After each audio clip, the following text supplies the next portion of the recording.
Então bora lá, vamos acompanhar aí mais um programa do SBT Esportivo, onde o Pedrosa vai estar falando sobre a possível contratação aí do André Silva. Bora acompanhar comigo aí, eu vou falando durante o vídeo. Bora. Pedrosa mais uma vez brilhando e segue dependendo apenas de si na última rodada para se classificar para a semifinal do Carioca. A reportagem é da Júlia Cássia. Fala, Júlia. Os torcedores do Vasco que foram até o estádio Kleber Andrade, em Cariacica, estavam confiantes antes do duelo. Terceira vez que a gente vem, tá tudo certo, tô confiante. Nossa, A festa do pessoal do Espírito Santo foi sinistra, né? a gente vai ganhar. Tô muito emocionado e eu acho que o Vasco vai ganhar. Isso aqui é nossa casa, Espírito Santo é Vasco! Logo no primeiro minuto de jogo, o goleiro do Volta Redonda, Paulo Henrique, sentiu a perna e precisou de atendimento médico. Ele foi esquisito pra bola, ó. E acabou sentindo ali, que lance estranho, né? Paulo Henrique se manteve no jogo e conseguiu evitar com o pé o gol do lateral direito, Puma. O goleiro do Vasco, Léo Jardim, precisou trabalhar após este chute de fora de área de Wellington Silva. O goleirão vascaíno foi exigido novamente após mais uma tentativa de fora. O zagueiro Léo tentou tirar de cabeça e quase fez contra. A bola parou na trave. Puma arriscou de perna esquerda e novamente parou no goleiro Paulo Henrique. O gol só saiu mesmo no fim do primeiro tempo. Paiê bateu falta e o volante Zé Gabriel cabeceou para o fundo do gol. Uma bola muito bem treinada e foi esperto o Zé Gabriel. Ele se antecipa a marcação. De cuca legal, é gol do Vascão. No início do segundo tempo, Volta Redonda retornou melhor e Sanches quase fez de longe. Paiê deixou David na cara do goleiro, mas ele perdeu a chance de ampliar a partida. Quem não faz, toma. O Volta Redonda empatou a partida com Robinho de cabeça. Você tá vendo de novo. Veio pra colocar na cabeça o MV. Ele é artilheiro. Ele faz o quarto gol dele no Campeonato Carioca. Não é um jogador alto, mas se posicionou onde não tinha marcação. Mas o Vasco reagiu e o artilheiro Verrete aproveitou o cruzamento, desempatando o jogo. É um pirata definidor.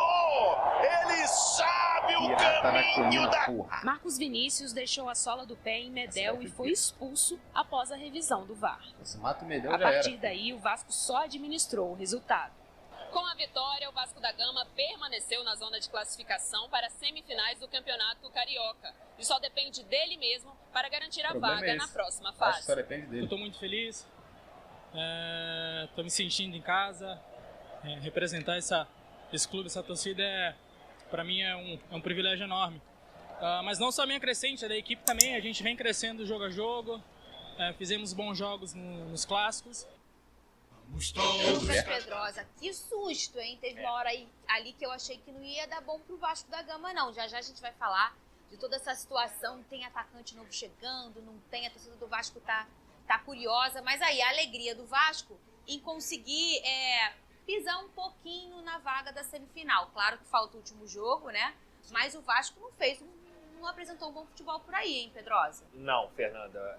Primeiramente, agradecer a todo mundo que acompanhou na tela do SBT, com um carinho enorme. E o Vasco passou longe de fazer uma grande partida. O que eu até falei na transmissão o Vasco fez o necessário. O que você precisava? Vencer a partida para você se classificar, para você continuar na zona de classificação do Campeonato Carioca. Mas com a bola rolando, a dificuldade do Vasco ela ficou cristalina no setor ofensivo, que é o setor mais carente da equipe. O Vasco constrói, o Vasco cria as oportunidades e não consegue finalizar. O único atacante que realmente continua sendo um cara efetivo é o Verrete. E mesmo assim, não dá para uma equipe como o Vasco da Gama ficar dependente da criação do Paiê e muito menos ficar dependente só do Verrete para fazer gol. E é por isso que essa deficiência que a gente vem apontando, na hora da pontaria, ela é complicada. Agora, ponto positivo, a bola parada do Paiê funcionou. Coisa que não vinha acontecendo nos últimos jogos. Ele deu uma cobrança de falta na cabeça do Zé Gabriel e acabou conseguindo fazer o primeiro gol. Depois o Vasco, que é outro ponto de preocupação, sofreu alguns apagões dentro da partida, inclusive. Isso é informação, a comissão técnica fica preocupada nesses jogos de menor expressão com a questão da atenção da equipe, por conta do quê? Nos jogos grandes, Flamengo, Fluminense, Botafogo, o Vasco consegue jogar de igual para igual o tempo inteiro, na intensidade, com atenção. Pega um adversário menor, um adversário mais fraco,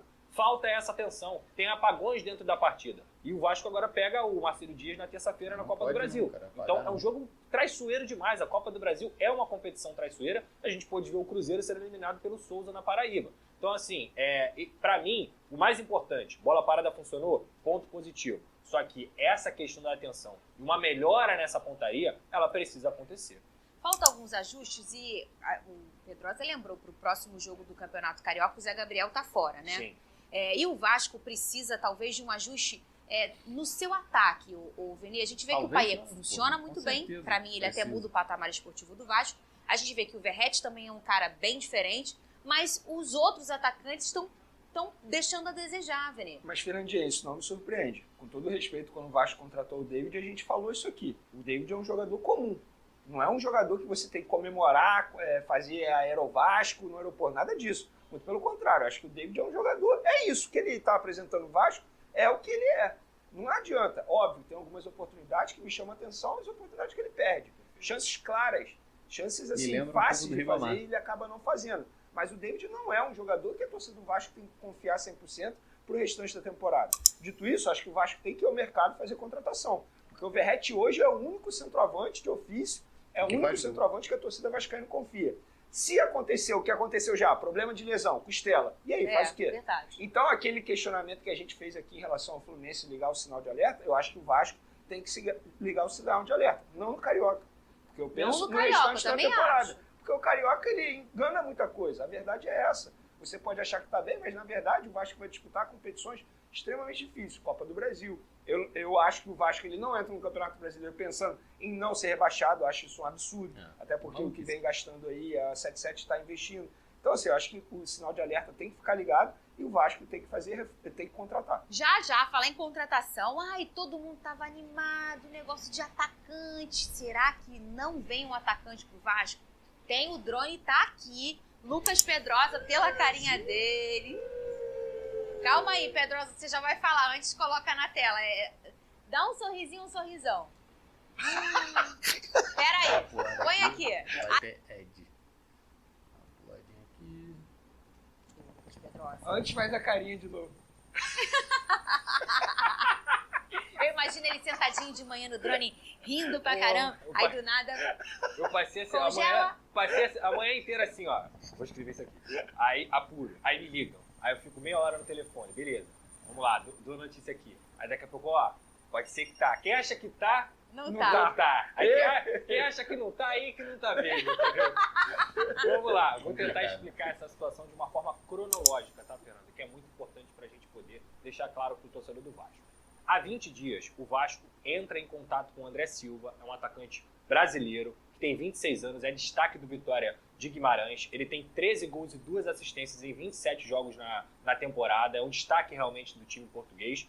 O Vasco da Gama entrou em contato com esse jogador, entrou em contato com o Vitória de Guimarães e tinha praticamente tudo acertado. Mas como a gente sempre fala, para acertar com o jogador de fato, você precisa da aprovação da 777. O Vasco acertou praticamente, entrou em contato com a 777, fez todo esse processo de burocracia, que é um processo demorado, mas, ao mesmo tempo, a gente está falando aqui de uma proposta de 3,8 milhões de euros parceladamente em 3 anos. O Vasco teve bala na agulha, a 777 aprovou esse investimento. Porém, durante esses 20 dias, quem também estava na jogada era o São Paulo. O São Paulo, até a última semana, era o time mais próximo do André Silva. Por quê? Não é que o André Silva não queira jogar no Vasco, é porque ele prefere jogar no São Paulo. E isso é completamente normal, Fernando. A gente está falando aqui de uma equipe que é atual campeão da Copa do Brasil, que vai jogar uma Copa Libertadores, e o Vasco ainda está nesse processo de reconstrução. Além do André Silva ser paulista, a família ser paulista, então não é que ele não queira jogar no Vasco, mas ele prefere jogar no São Paulo.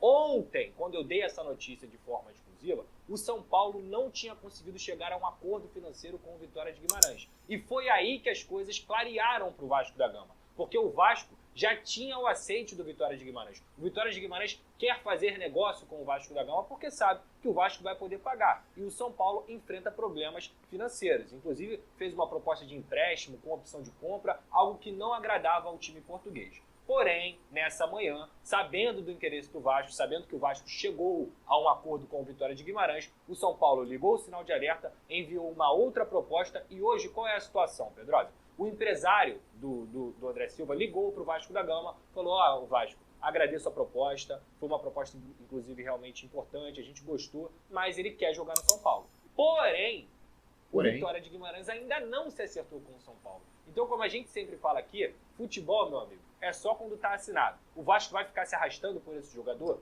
Não, mas vai continuar monitorando. Então, hoje, o mais provável é ele ir para o São Paulo. O que não quer dizer que ele não possa parar no Vasco. O Big Boys falou aqui no meu ouvido que até então era vitória de Guimarães. Aí depois virou derrota de Guimarães. Agora é empate de Guimarães. Já que o negócio ainda não está acertado. Ele disse também que ele tem um drone dele, o drone do Big Boys, que na ausência da não chegada aí do André, então vem o Giroud mesmo, tá? E ele falou, fontes, minha cabeça. É a cabeça dele que quer essa questão. Agora, ele faz o que o Verratti faz? Faz o que o Verratti faz. Tá muito claro que o Vasco quer esse substituto pro Verratti. Mas ele chegaria para jogar com o Verratti. Com o Verratti? Pro lugar do David, principalmente. Mas lembra que antes de eu sair de férias, a gente debatendo sobre o Mateuzinho e Botafogo, que a gente tinha opinião que o Botafogo não tinha que ficar brigando por Mateuzinho, porque o Mateuzinho não demonstrou vontade de jogar no Botafogo.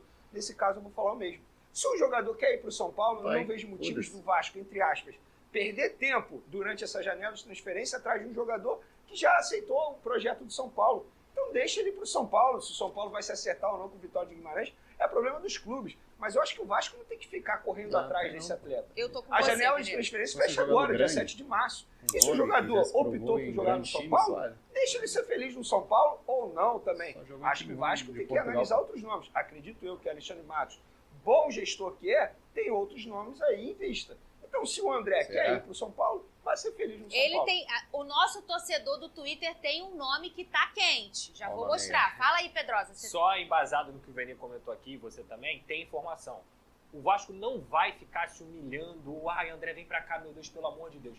Vai monitorar, porque é um jogador que realmente é interessante, é bom jogador. Então, se ele não se acertar com o São Paulo, ele vem pro Vasco, no caso, se ele realmente quiser. O Vasco está monitorando uma situação, não vai se humilhar pelo André Silva, você pode ter certeza. Pedrosa, mas vai ficar esperando ele até a final da janela? Não, informação, não vai esperar o André Silva. Vai monitorar a situação em busca de outros nomes. É isso que vai acontecer. O SBT Sport está monitorando um cara. A gente tem nossos scouts aqui. São os nossos telespectadores. O melhor scout que tem. Olha aí o Marcos José. Daverson no Vascão. Tem informação. Hashtag SBT Sport Rio. Bota aí, Daverson no Vascão. Bota todo mundo. Vai, ô Pedrosa. O Vasco não negocia por ele. Que isso? Mas a gente quer. Aí põe aqui que a gente quer. Aí falar, bota. Entendeu, não acho que seria ruim não, tá? Acho que ele poderia vir sim pra ser reserva do Verratti. Gente, ele é vascaíno de coração. Ele é um cara bom tecnicamente. Eu acho que esse folclore que fica em volta do Daverson apaga um pouco tecnicamente o jogador que ele é, que é um bom jogador. Só que aí a gente entra no ponto do processo de contratação. O Vasco tinha acertado o Pedro Henrique e o Breno Lopes, que são jogadores ali que veio há 30 anos, o Pedro Henrique tem 33. Acertado. A 777 vetou. Então não vai buscar o Daverson, que tem 34, 35 anos, por conta disso. Agora o André, que tem 26, que é um jogador jovem, que está despontando na Europa, que tem poder de revenda, a 77 se interessou. Inclusive, repito, é muito importante a gente deixar claro aqui o seguinte, Fernanda. Não tem 777 demoníaca. O processo ele tem que ser mudado, ele tem que ser mais rápido. O Vasco não pode ficar esperando 10, 20 dias para poder acertar com um jogador no mercado de transferências. Agora, o Vasco só consegue pagar 4 milhões de euros num jogador porque tem a 777. Então não é 8 nem 80. É só pontuar essa situação. Ih, gente, meu telefone tá... A gente vai falar do Botafogo agora.